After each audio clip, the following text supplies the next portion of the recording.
a simple Needleman and Wunsch dynamic programming example.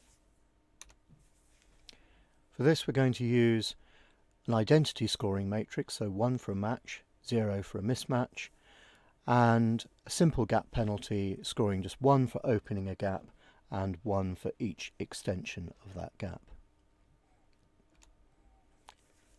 So here we have two sequences, ATSLVRT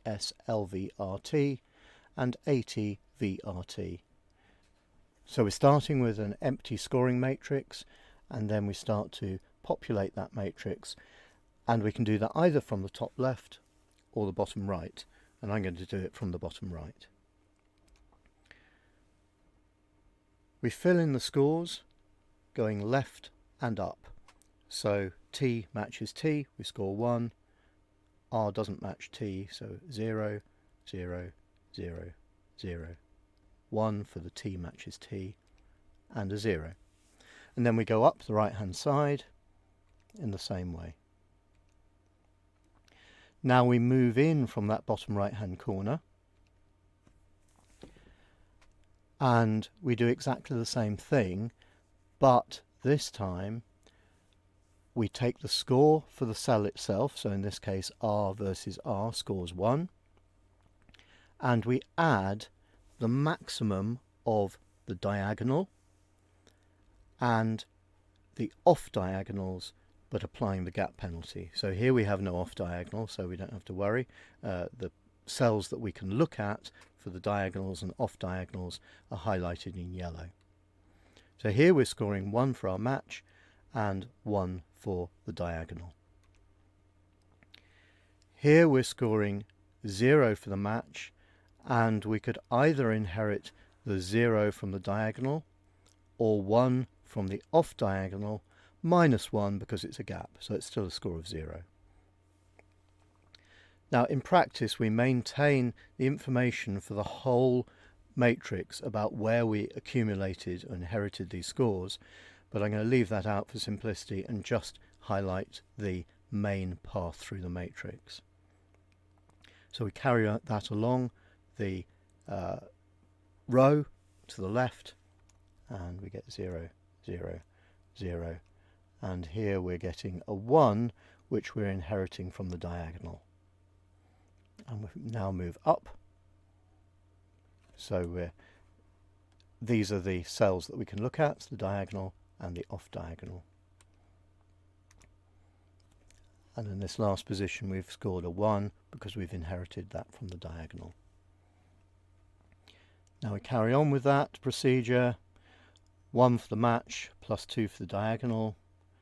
Here we've got 0 for the match. We've got nothing on the diagonal itself, but we've got 2 on the off diagonal, but we have a gap penalty of 1, so we take 1 off that. That gives us a total score of 1 in this cell. Now as we go up, again, here we've got 0 for the match. There is no match here, but we can inherit this 2 from the off diagonal, but then a gap penalty of 1, so we just inherit 1 for this cell. And up, and then going across, you're inheriting the diagonal. Now here, nothing for the S versus T, but we could add 1 from the diagonal, or we could add 3 from the off diagonal minus 1 for opening a gap, so that's a total of 2 that we can inherit. Now in this position we're scoring 1 for the match plus 3 for the off diagonal minus 1 for opening a gap and minus another 1 for extending the gap.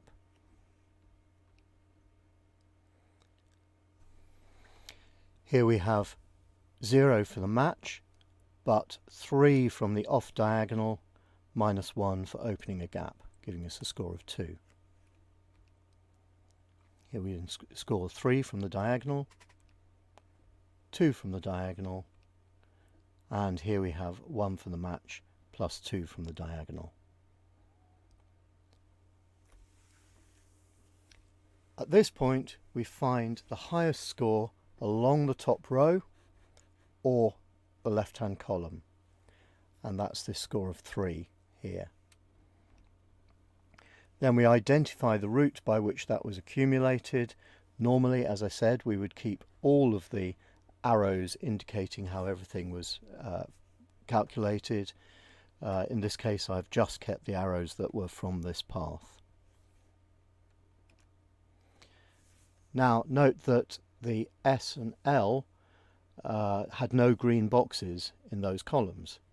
They didn't align with anything, and therefore they are representative of gaps in the other sequence, the one on the left-hand side. From this, then, we can turn that into an alignment. So we have A with A, T with T, S with blank, L with blank, V with V, R with R, and T with T. That then is the basic Needleman and Wunsch global dynamic programming algorithm.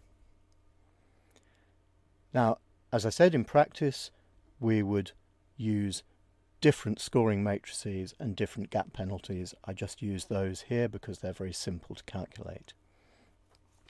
So for proteins, we would generally use a scoring matrix which indicates the similarity between amino acids based on their ability to replace one another during evolution. For example, the Dayhoff matrix or the Blossom matrices. And we would also use what is referred to as an affine gap penalty, where the gap opening penalty is larger than the gap extension penalty. So here I've taken the same two sequences and this time used the Dayhoff matrix, a gap opening penalty of 5 and a gap extension penalty of 1. And you can see the result here is exactly the same. The alignment that we get from that is the same. But using different parameters may give us a different result. If I change that so that we're using a much stronger penalty for gaps, then here we're having a gap penalty of 10 and an extension penalty of 2, so twice the penalty that we had before. And in this case, you can see that the alignment ends up being different. Here we're scoring, remember, by sequence similarity, so the level of similarity between an S and an A and an L and a T is taken into account. But we're also saying that having a gap in the middle of the alignment would be a bad thing to do, and therefore we end up with this different ungapped alignment.